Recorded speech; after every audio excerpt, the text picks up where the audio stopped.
శ్రీమాత్రే నమ. గ్రామ్ దత్తాత్రేయ నమ. తంత్ర సాధనలో పశ్చిమామ్నాయానికి సంబంధించినటువంటివి ఉంటాయి. రథక్రాంత, విష్ణుక్రాంత, అశ్వక్రాంత అనేటువంటి భేదాల వల్ల తంత్రం 3 విధాలుగా ఉంటుంది. వేద ఇతిహాసాల్లో అయితే తంత్ర సాధన యుగాల్లో బాగా విస్తీర్ణంగా ప్రాచుర్యం పొందినటువంటి అవకాశం ఉంది. ఈ తంత్ర సాధనకు కుల మత లింగ వర్గ విచక్షణ లేకపోవడం ఒక ప్రధాన కారణమైతే, తంత్రోపాసకులంతా కూడా ఒకే కులం కింద ఉంటూ ఉంటారు. అలా వారు చేయవలసిన సజ్జోపాసన, బ్రాహ్మణులు సజ్జోపాసన కంటే బ్రాహ్మణులు చేసేటువంటి సజ్జోపాసన కంటే తేడాగా ఉంటూ ఉంటుంది. వాళ్ళు హోమ పద్ధతి, మంత్రాలు, నైవేద్యాలు అన్నీ తేడాగానే ఉంటాయి. తంత్రాలు ఇహానికి పరానికి కూడా ఉపయోగించడం మనం తంత్రోపాసకుల దగ్గర చూస్తూ ఉంటాం. తంత్రం అంటే శాస్త్రం కాదు, ఆచరణ కూడుకున్నటువంటి కర్మ. అది ఏ విధానంగా చేయాలనేటువంటిది దాని యొక్క విధానం తెలుసున్న వాళ్ళకి మాత్రమే అది చేయగలుగుతారు. ప్రతి ఒక్క మతబంధం కూడా తంత్ర విధానం ఉంటుంది.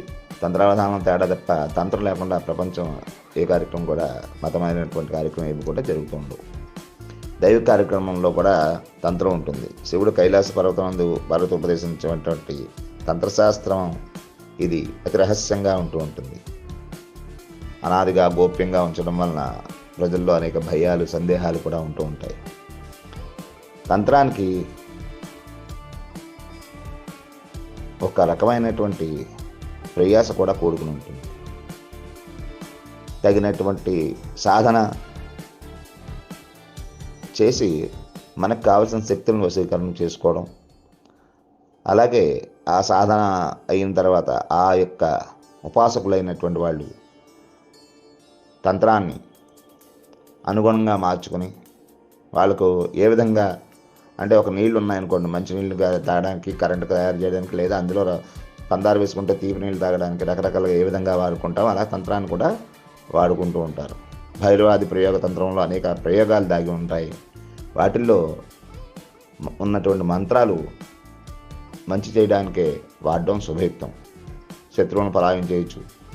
వాటి సాధనలో అనేకమైన విషయాలు ఉంటూ ఉంటాయి. ఏ విద్య నేర్చుకోవాల్సి వచ్చినా సరే గురువు చాలా అవసరం.